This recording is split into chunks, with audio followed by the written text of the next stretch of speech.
സമൂഹത്തിലെ മറ്റ് ജനവിഭാഗങ്ങളെ അപേക്ഷിച്ച് നിത്യജീവിതത്തിൽ സാധാരണ മനുഷ്യർക്ക് പൊതുവെ ചെയ്യുവാൻ കഴിയുന്ന മാനസികവും ശാരീരികവും സാമൂഹികവുമായ പ്രവർത്തനങ്ങൾ അതേവിധം നിർവഹിക്കാൻ കഴിയാത്ത രീതിക്കുള്ള വെല്ലുവിളികൾ അതിജീവിച്ച് കടന്നുപോകുന്ന അവരുടെ അവസ്ഥയെ ഭിന്നശേഷി എന്ന് പറയാം.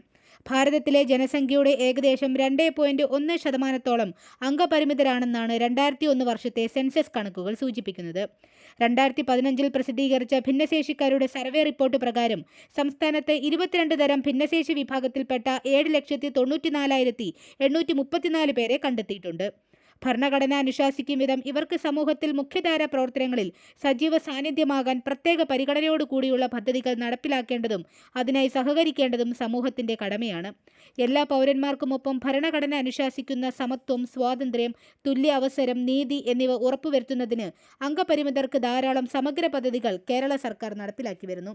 സഹജീവനം, സ്നേഹഗ്രാമം, എൻഡോസൾഫാൻ പുനരധിവാസ ഗ്രാമം, കലാകായിക രംഗത്ത് മികവ് പുലർത്തുന്ന ഭിന്നശേഷിക്കാർക്കായി ശ്രേഷ്ഠം പദ്ധതി, സഹജീവനം ഭിന്നശേഷി സഹായ കേന്ദ്രങ്ങൾ, ഭിന്നശേഷിക്കാരുടെ നിർധനരായ അമ്മമാർക്ക് സ്നേഹയാനം പദ്ധതി, നിരാമയ ആരോഗ്യ ഇൻഷുറൻസ് പദ്ധതി, നിയമപരമായ രക്ഷകർതൃത്വം, പ്രത്യാശ പദ്ധതി തുടങ്ങി നിരവധി പദ്ധതികൾ കേരള സർക്കാർ ഭിന്നശേഷിക്കാർക്കായി നടപ്പിലാക്കിയിരിക്കുന്നു.